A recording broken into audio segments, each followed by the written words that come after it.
Hello everyone, welcome back to my YouTube channel. तो आज का जो टॉपिक है वह है वचन की परिभाषा तथा उसके भेद। तो आइए शुरू करते हैं। वचन वचन को अंग्रेज़ी भाषा में नंबर कहा जाता है। यहाँ पर आप एक चित्र की सहायता से देखेंगे कि इस चित्र में आपको एक बच्ची तथा पेड़ पर एक चिड़िया दिखाई दे रही है, ठीक है, जो अपने घोंसले में बैठी है। इसी तरह दूसरे चित्र में आप देखेंगे कि नीचे 3 बच्चियाँ और ऊपर 2 चिड़िया दिखाई दे रही हैं। तो अगर हम पहले चित्र की बात करें तो वहाँ एक बच्ची और एक चिड़िया थी, लेकिन यहाँ पर 3 बच्चियाँ हैं और 2 चिड़िया, यानी एक से ज़्यादा हैं, ठीक है। बच्चियाँ भी एक से ज़्यादा हैं और चिड़िया भी एक से ज़्यादा हैं। तो इस तरीके से अगर हम पहली तस्वीर की बात करें तो यह एक वचन का रूप बताती है, और दूसरी तस्वीर की बात करें तो यह हमें बहुवचन रूप बताती है। तो आइए देखते हैं वचन की परिभाषा। तो यहाँ पर आप देख सकते हैं कि शब्द के जिस रूप से उसके एक या एक से अधिक होने का पता चलता है उसे वचन कहते हैं। तो जैसा कि यहाँ परिभाषा से आप समझ सकते हैं कि शब्द के जिस रूप से मतलब ऐसा शब्द जिससे हमें पता चले कि कोई वस्तु एक है या उससे अधिक व्यक्ति भी हो सकता है, ठीक है, तो उसे वचन कहते हैं। वचन के भेद, सबसे पहले हम क्या जानेंगे? वचन के भेद। वचन को 2 भागों में बांटा जाता है, पहला एक वचन और दूसरा बहुवचन। वचन हमें संख्या बताते हैं, इसलिए वचन 2 प्रकार के होते हैं।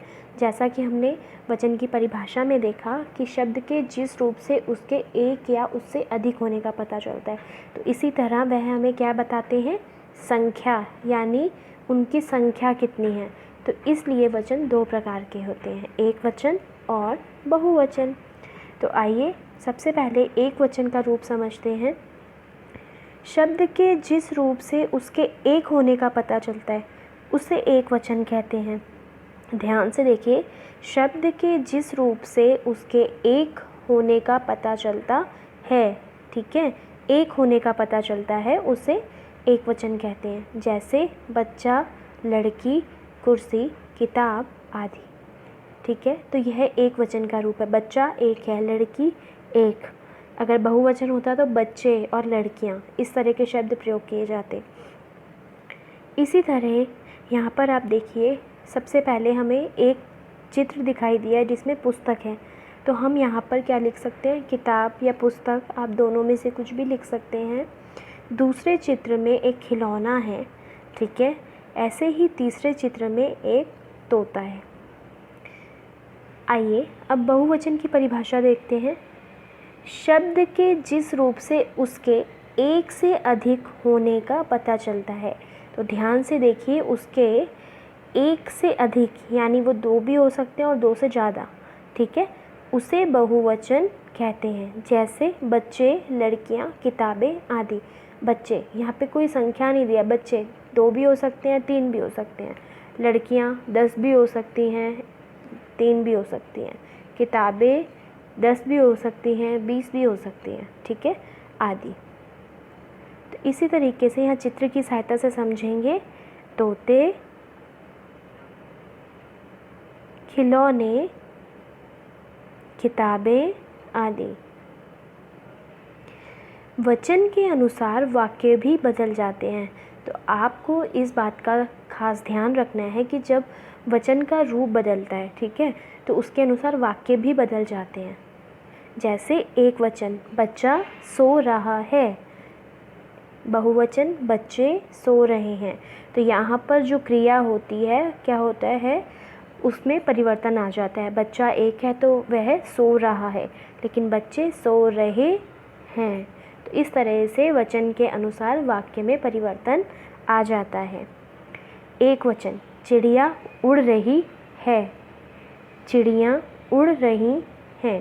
तो यहाँ पर आप देखिए, चिड़िया, यहाँ पर एक चिड़िया है तो रही है, लेकिन यहाँ पे नीचे आप देखेंगे बहुत सारी चिड़ियाँ हैं, तो यह उड़ रही हैं पर आप देखेंगे कि हैं के ऊपर एक बिंदी लगी हुई है। तो यह जो है का प्रयोग है वह बहुवचन रूप है। हिंदी अभ्यास पुस्तिका, तो यहाँ पर जो एक कार्यविधि है यह हिंदी अभ्यास पुस्तिका के अनुसार है। नीचे दिए गए शब्दों के वचन बदलिए।